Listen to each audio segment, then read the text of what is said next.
Assalamualaikum warahmatullahi wabarakatuh. Perkenalkan, nama saya Yuni Niniar, kelas 7A Manajemen.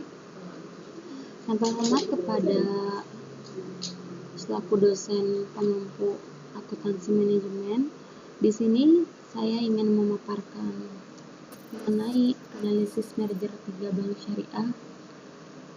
Yang pertama itu ada Bank BNI Syariah, yang kedua Bank BRI Syariah, dan yang ketiga Bank Mandiri Syariah. Pengertian merger.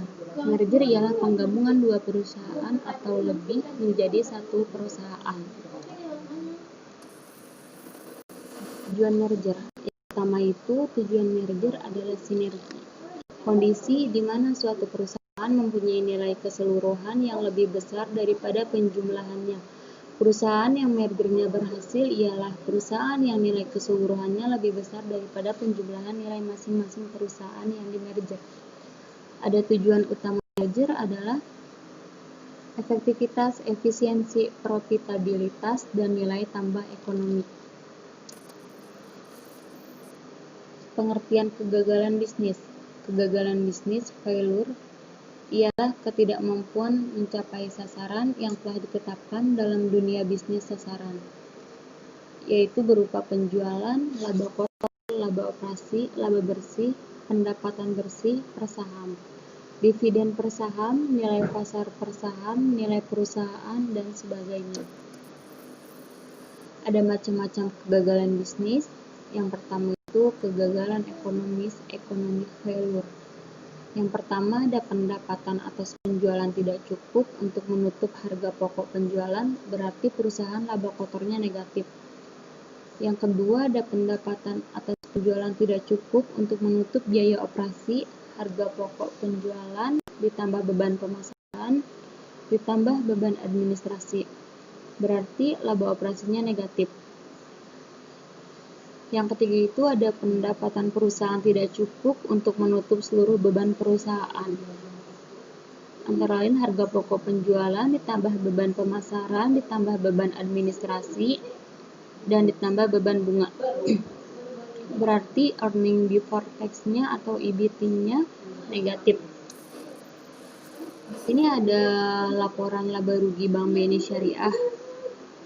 Keterangannya itu ada pendapatan pengelolaan dana oleh bank sebagai mudharib, hak pihak ketiga atas bagi hasil dana syirkah temporer, hak bagi hasil milik bank, pendapatan usaha lainnya, pendapatan operasional, beban operasional, penyisihan, pembalikan penyisihan kerugian aset produktif, pendapatan beban non-operasional bersih, laba sebelum pajak, laba bersih, jumlah pendapatan komprehensif, laba bersih per saham, dasar, dan dilusian.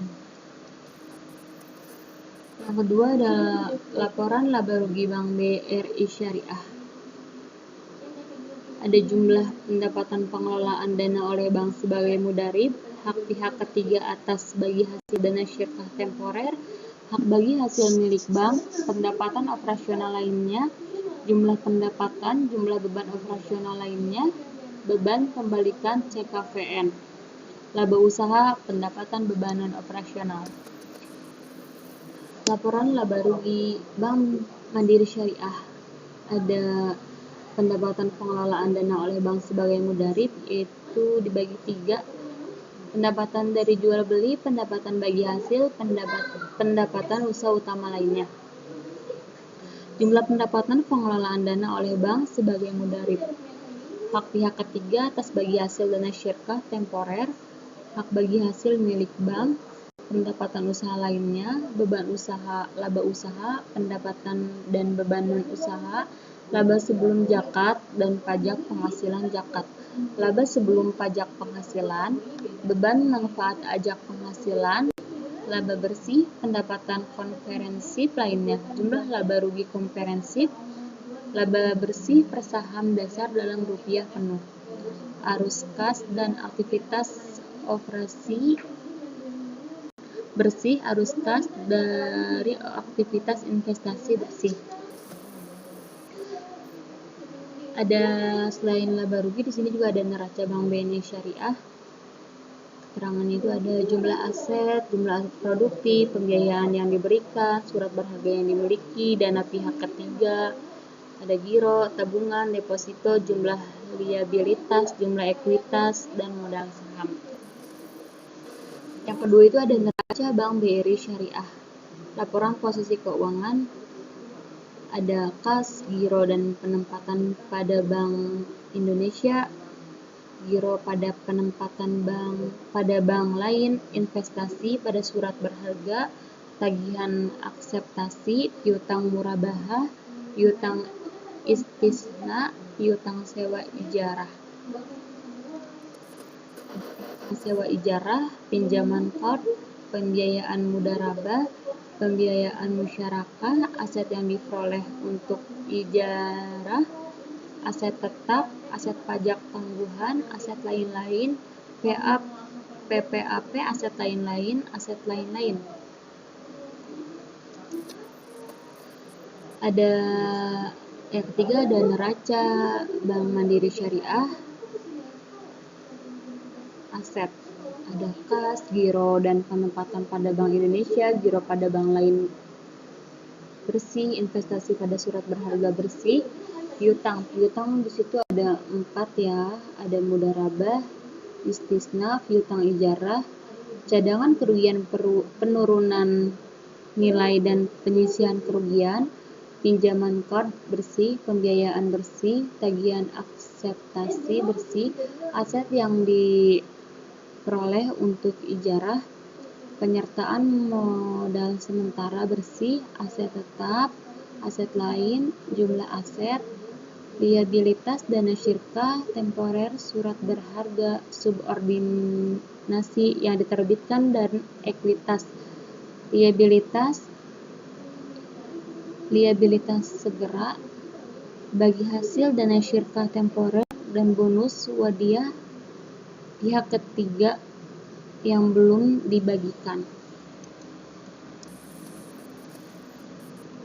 Ada investasi pada surat berharga bersih, piutang, mudharabah, istisna, piutang ijarah, cadangan kerugian penurunan dan penyisihan kerugian, pinjaman qard bersih, pembiayaan. Mohon maaf, ini udah ya tadi. Ada kegagalan keuangan. Yang pertama itu ada harta lancar perusahaan tidak cukup untuk memenuhi semua kewajiban yang jatuh tempo atau perusahaan tidak liquid.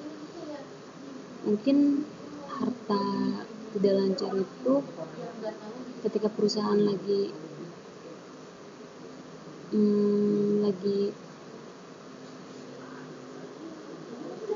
apa ya, ketika perusahaan lagi menurun keuangannya, disitulah perusahaan tidak liquid. Contohnya ketika pembayaran atau tagihan tidak memenuhi persyaratan jatuh temponya, maka perusahaan tidak liquid atau harta tidak lancar. Selain itu, seluruh harta perusahaan tidak cukup memenuhi semua kewajiban pada saat likuidasi atau disebut technical insolvency.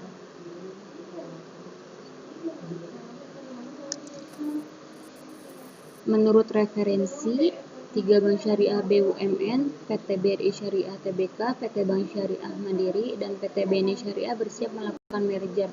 Ketua Tim Project Management Office sekaligus Wakil Direktur Utama PT Bank Mandiri Persero, Heri Gunardi, mengatakan proses ini dimulai pada Senin tanggal 12 bulan 10 tahun 2020 dengan penandatanganan Conditional Merger Agreement CMA, semacam komitmen bersama.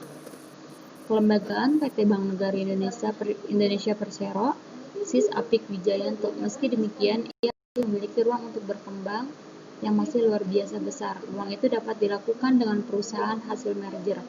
Dengan pembentukan satu bank syariah yang solid, kuat, dan besar, maka akan menjadi bank syariah terbesar di Indonesia dan top 10 syariah bank secara global. Merger 3 bank BUMN syariah ditargetkan rampung pada Februari 2021 dengan merger bank syariah. Jadi kesimpulannya di sini analisis 3 bank itu diisukan dengan bangkrut. Tidak, itu tuh di merger itu supaya pembentukan satu bank syariah itu lebih besar, lebih kuat, lebih terkenal, lebih solid. Ya maka akan jadi bank syariah besar di Indonesia. Jadi isu tentang bangkrutnya 3 bank syariah itu bukan bangkrut, tapi akan di merger dengan alasan yang kuat, yaitu dengan menjadikan bank lebih terkenal lagi. Terima kasih, pemaparan dari saya cukup sekian, kurang lebihnya mohon maaf. Wabillahi taufiq wal hidayah. Wassalamualaikum warahmatullahi wabarakatuh.